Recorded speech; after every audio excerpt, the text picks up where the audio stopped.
Take on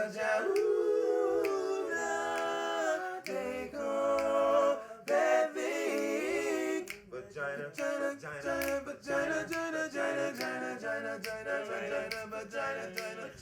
I'm here in Camden with former Diddy proteges and R&B sensations in their own right, Day 26. Guys, welcome to the UK. How's it going? Great. Good. How long are you guys over here for touring? This is a really short trip. We did Manchester last night. Yeah. And we got London tonight, and then we went back to the States. So have you just been in the UK the last few days, or are you going around Europe at all anymore? Just for the past few days, been straight in UK. Yeah. Sweet. So I wanted to ask you a little bit about sort of how you got back together, because that's obviously like a big story for you guys. And I know that now you're independent as well. Yeah. So sort of how has that been different to sort of your journey before? We have a lot more creative control and freedom, and chances to make our own decisions based off of who we want to be, who we want Day 26 to be. In terms of being independent, do you sort of have a preference for it? Have you found that you're liking having more freedom over sort of having people look after things for you? It's a lot more work on our end prior to us not being with a label than being with the label. We do everything ourselves. Yeah. We have to take on the responsibility of making sure that music gets sent out to where it needs to be, that it gets mixed, it gets mastered, it gets written, it gets done, it gets produced. You know, we have to do all that because this is where the buck stops. It starts and goes with us. I mean, so, it's not even just the music. It goes from flights, hotels, like travel, all of that. You know what I'm saying? Everything starts and ends with us. Yeah. Cool, nice. So in terms of you guys getting back together, how did that come about? What made you decide now's the time? While we were all doing our own solo things and things like that, Rob actually put a call out and said, yo, let's get back together and do like a, reunion. It started off as like just a tour, like let's do a reunion tour and come out. And we like, okay, and I think it happened. So I guess everybody had it on their mind, like, that'd be dope to do another run. So he said it, and just like that, it happened. And then from the tour, we actually put the tour back a little bit because we wanted to record new music.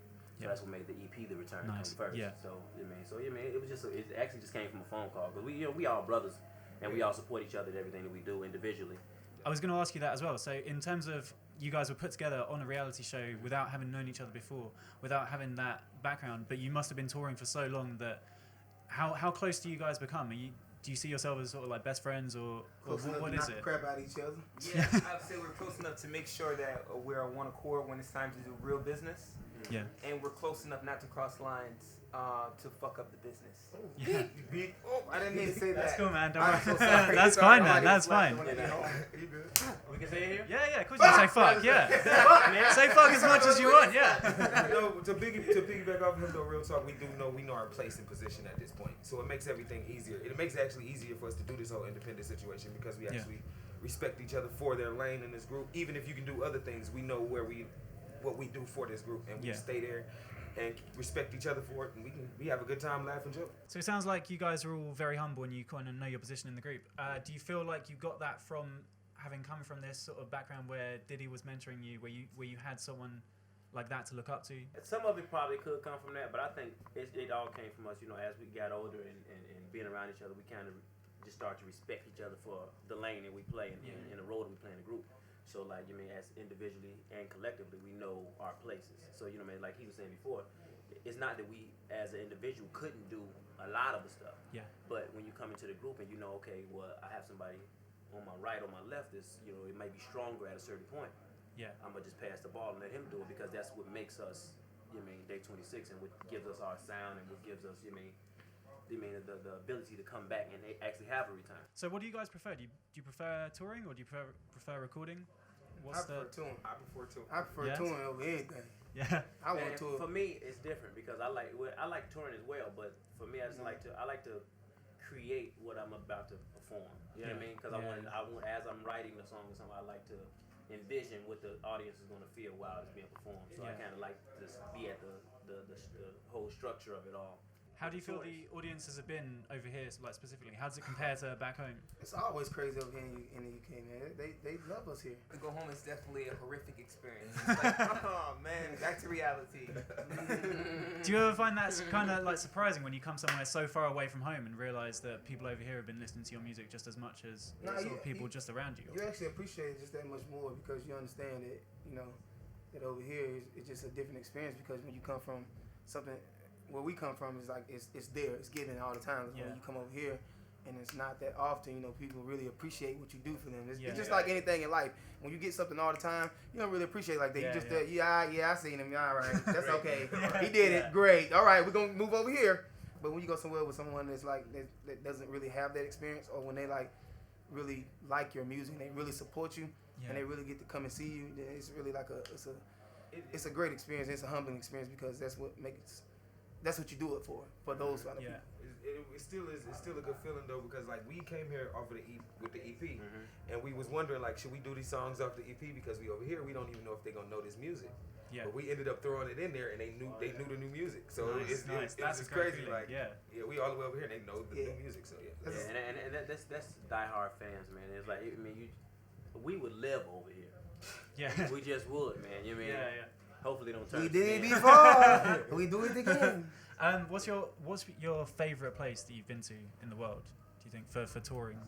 Oh, I can't name. I would like to actually say London. I was about to say London. And O2. Nice. The world. Yep. It's my favorite place. Do you guys get to when you're here touring? The world,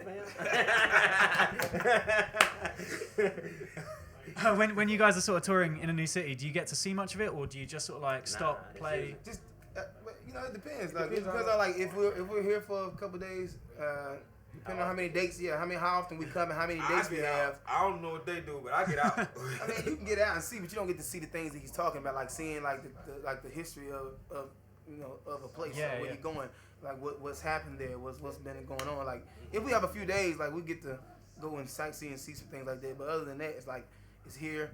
You do radio, you do promo, you do sound check, you do a concert, you do an after party. Yeah, you're out of there. Yeah.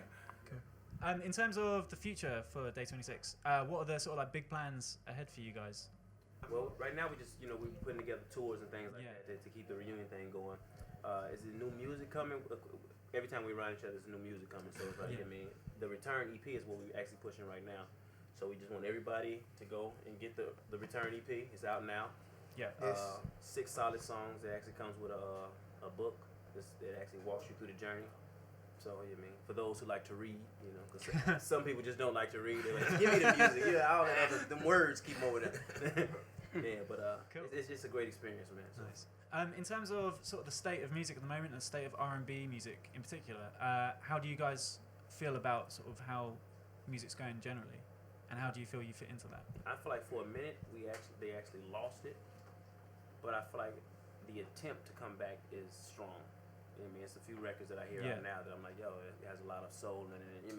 It's a lot of records from a lot of different, a lot of artists. What was it you felt was lost? Because I've heard that from kind of a lot of musicians, and it's kind of difficult to pin down. What happens with R&B music is sometimes people get lost in hip hop, and sometimes they get lost in pop, and they try to merge it, and try to make a mixture, and they don't come out the same, because R&B has a certain feel. There's a certain texture to it, and it's a certain message to it. You know what I mean? And sometimes when you try to dabble in a whole bunch of stuff and try to create something, you're not doing R&B. You're creating something new that you can probably try to call R&B, but R&B has it's just a feeling that no other genre of music has. I think you said this the other day too, Will, and I really agree that it's nobody's in love no more. Like, you know what I'm saying? And that's what R&B is about. Like now, these hoes ain't loyal and all this other, what I'm saying? Not saying that's a bad, I love the record. I'm just saying nobody's in love no more. You know what I'm saying? So it gives R&B, it kind of takes a place from R&B, because R&B is about love. It's about emotion. It's about, you know what I'm saying? And with nobody feeling like that. Nobody wants to feel love. Everybody wants to go to the club, the strip club, pop some bottles, have a lot of sex. It's society. And there's life. Yeah. It's society. Like music changes with society. Society now is fast. Everything's like this. So therefore, music is just like this, because it goes along with what we're doing on an everyday basis in life. If you're not, back then when R&B music was the biggest thing, one of the biggest things of it was like people were moving about in a certain kind of way. Now technology is the best thing that we got, and it's changing just like this. So why would you want your music to go just like this? Because it's just like, it's a microwave generation. If you listen to the radio right now, you'll think it's just club, drink you some drink, go and screw. No. Nobody talks about the love part. You're supposed to find in between, In terms of tour life, kind of what kind of thing do you guys get up to sort of on the daily? How does it go in terms of your routine? Do you find you just like get in a place, do a hit do the a show, hotel, get out? hit the gym. You know what I'm saying? After we hit the gym, we eating. After we eating, we probably go get ready for the show. Sound check just like we just did. Interviews, hit the stage, and do it again tomorrow. Get money, we fuck bitches, and that's what we do. City. I just play, bro. Can you do a little sound check for us now for the camera? Do a little acapella bit? Go ahead. Some of them are hairy, some of them are bald, some of them are scary. And this is what they're called, vagina, vagina. They call that thing vagina, vagina, vagina, vagina, vagina, that's what they call it. And that is day 26. Sing Forget it. Lifted TV.